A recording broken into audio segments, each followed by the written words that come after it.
형제들아, 우리의 수고와 애쓴 것을 너희가 기억하리니 너희 아무에게도 폐를 끼치지 아니하려고 밤낮으로 일하면서 너희에게 하나님의 복음을 전하였노라. 우리가 너희 믿는 자들을 향하여 어떻게 거룩하고 옳고 흠없이 행하였는지에 대하여 너희가 증인이요 하나님도 그러하시도다. 너희도 아는 바와 같이 우리가 너희 각 사람에게 아버지가 자기 자녀에게 하듯 권면하고 위로하고 경계하노니, 이는 너희를 부르사 자기 나라와 영광에 이르게 하시는 하나님께 합당히 행하게 하려 함이라. 이러므로 우리가 하나님께 끊임없이 감사함은 너희가 우리에게 들은 바 하나님의 말씀을 받을 때 사람의 말로 받지 아니하고 하나님의 말씀으로 받음이니 진실로 그러하도다. 이 말씀이 또한 너희 믿는 자 가운데에서 역사하느니라. 2021년 7월 27일 새벽, 하나님의 말씀은 데살로니가전서 2장 9절부터 13절입니다. 바울은 데살로니가에서의 사역을 회고합니다. 그것은 수고와 고생의 사역이었습니다. 9절입니다. 형제들아, 우리의 수고와 애쓴 것을 너희가 기억하리니 너희 아무에게도 폐를 끼치지 아니하려고 밤낮으로 일하면서 너희에게 하나님의 복음을 전하였노라. 아멘. 바울은 교인들에게 부담을 주지 않으려고 밤낮으로 일하면서 하나님의 복음을 전했습니다. 지금으로 말하면 자비량 사역자였습니다. 자비량 목회는 모든 목회자들이 한 번은 생각해 보는 것이기도 합니다. 바울이 자비량 선고를 했다고 해서 현대의 모든 사역자들이 자기의 일을 하며 경제적 필요를 스스로 충당해야 한다는 것을 의미하지는 않습니다. 당시 데살로니가 교회가 물질적으로 너무 어려웠기 때문에 그들에게 누를 끼치지 않으려고 바울 스스로 그렇게 한 것입니다.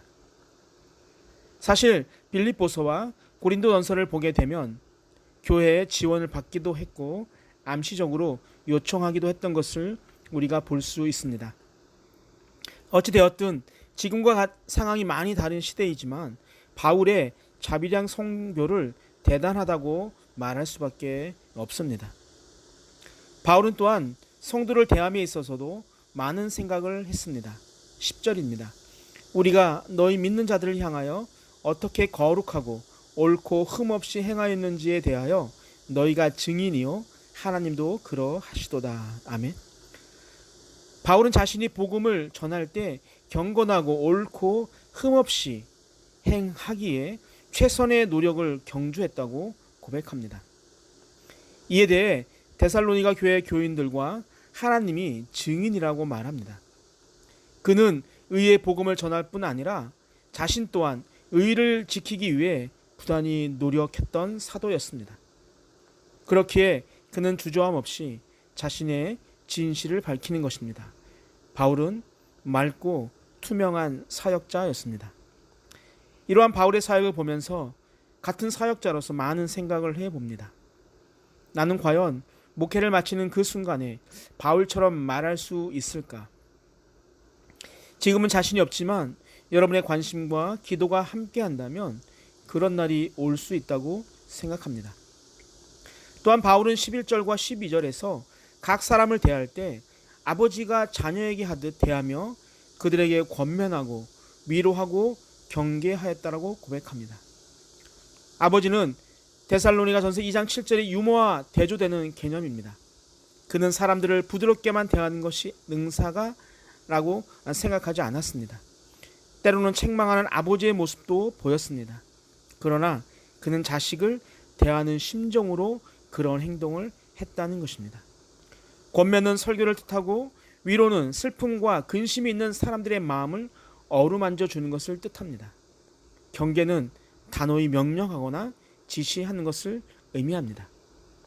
바울은 사역을 할 때 다양한 방식을 사용한 것을 알 수 있습니다. 그러나 이 모든 일의 목적은 하나님께 합당히 행하게 하기 위함이었습니다. 하나님은 죄인들을 불러 당신의 나라의 영광에 들어가게 하시는 분이십니다. 바울은 13절에서 데살로니가 교회 교인들이 하나님의 말씀을 받을 때 사람의 말로 받지 않고 하나님의 말씀 그대로 받은 것을 칭찬합니다. 목회를 하다 보면 설교가 참 어렵다는 것을 매주 느끼게 됩니다. 설교를 하고 나면 나와 관련이 없는 설교라 싫다 하시고 나와 관련이 있는 설교를 해서 싫다고 하십니다. 왜 그럴까요? 저는 이러한 상황이 두 가지 이유라고 생각합니다. 하나는 목회자가 어느 한 분을 마음에 품고 사심으로 설교를 준비하거나 청중이 단에서 선포하는 말씀을 하나님의 말씀으로 생각하지 않는 것, 이 둘 중에 한 가지 이유라고 생각합니다.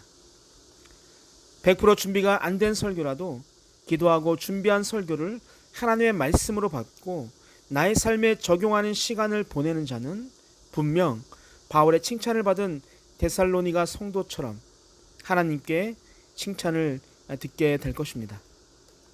사랑하는 산돌교 성도 여러분, 교회를 함께 세우는 우리 모두를 기억하며 수고하신다는 따뜻한 말 한마디가 코로나로 지쳐있지만 누구에게도 말하지 못하는 우리 성도들에게 큰 힘이 될 것입니다.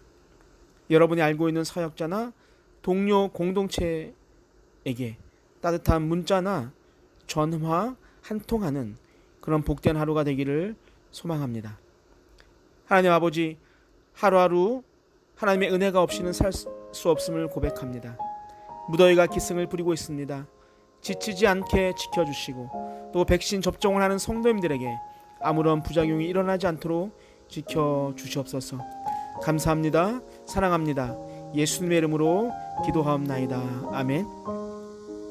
우리 함께 기도할 제목이 있습니다. 첫 번째, 세우신 사역자들의 수고와 고통을 이해하게 하시고 그들을 통해 말씀을 주실 때 사람의 말로 받지 않고 하나님의 말씀으로 받게 하옵소서. 두 번째, 산돌의 성도님들의 마음을 이해하고 그들에게 따뜻한 말로 격려하는 자가 되게 하옵소서. 우리 함께 기도하시겠습니다.